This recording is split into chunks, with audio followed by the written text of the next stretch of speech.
We have Sarah Newman.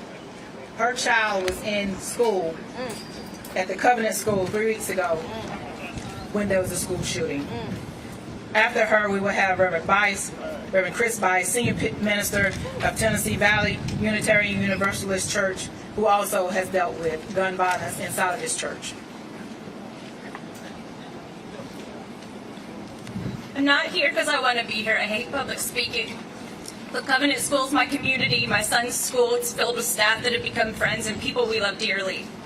When I first met Catherine Kuntz, our beloved head of school 3 years ago, she told me Covenant was intentional to make sure every child was loved and known and prepared, and those weren't empty words. During our 3 years there at school, I've witnessed nearly every staff member call my son by name. They know his interests, his strengths, his struggles. They know our whole family. On March 27th at 10:38 a.m., I was in Green Hills about a mile from the school when a friend reached out to ask where my 5-year-old son Noah was. She heard on social media there was an active shooter. To tweet from the Nashville Fire Department that they were responding to an active aggressor.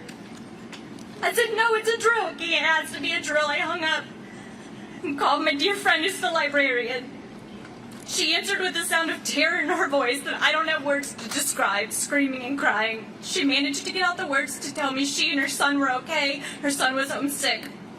I knew it wasn't a drill. My own son Noah was okay. He was getting an haircut with his dad, but the rest of our community was inside that building.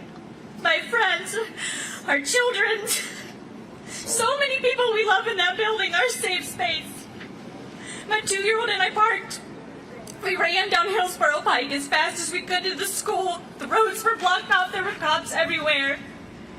We hadn't even received word from the school yet. I texted our preschool mom's thread, active shooter at Covenant. I could barely type the words. My body was shaking. At that moment, that innocent mom's tech thread was forever changed. From a place that we shared pictures and reminded each other of dress-up days to now coping through trauma and things parents should never have to discuss. I frantically called friends promising to try to find their babies. We got word quick from the school confirming the nightmare. The shooter was down and a reunification site was in place. I got there as fast as I could and my husband and Noah joined. I won't ever be able to describe what it was like sitting in that church. I didn't feel like I was in my own body. Holding our friends, praying, waiting to hear if their kids were alive, piecing together things that people saw and heard. All we knew was 7 people were dead from the news. Texted friends, teachers, begging, please just text us the word safe. We got confirmation that our son's teachers were okay, and started hearing back from others, his art teacher he adores, his PE teacher that he loves because he'll make mischief with him, and our dear Pastor Sullivan. My dad drove an hour with the kid to get the kids so they wouldn't witness any more agony, but not before the first mom was told her kid was gone. Those screams and sorrowing wails. I worked in pediatric oncology for 13 years.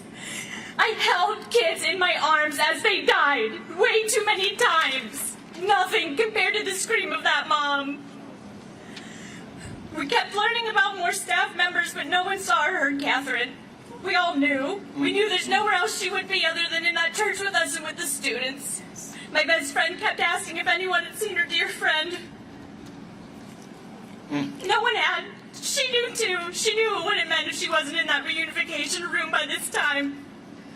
The last 3 weeks have been deeply painful. Our days are spent hearing children as young as 3 years old describe in horrific detail what they saw and heard. 3rd graders saw the dead bodies of their friends, not just coffins. That's right. Their classmates. That's right. That's right. Thank you.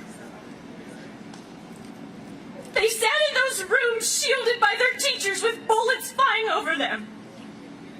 We walked through that school the other day and saw the bullet holes. We saw where those bodies laid and where the staff laid. We went through classrooms that looked like they were frozen in time with March 27th still written on the boards. The trauma's not going to dissipate. It's not going to leave us or our children. It'll just find a home within us and we'll learn to live with it. The most painful question I have had to answer from my 5-year-old, who keeps proudly telling me how brave his teachers were and how they knew exactly how to keep him safe from the bad guy. But he asked Mommy, how did they know to do the practice? Has this happened before? And I said, yes. Is that a lot, Mommy? I said yes.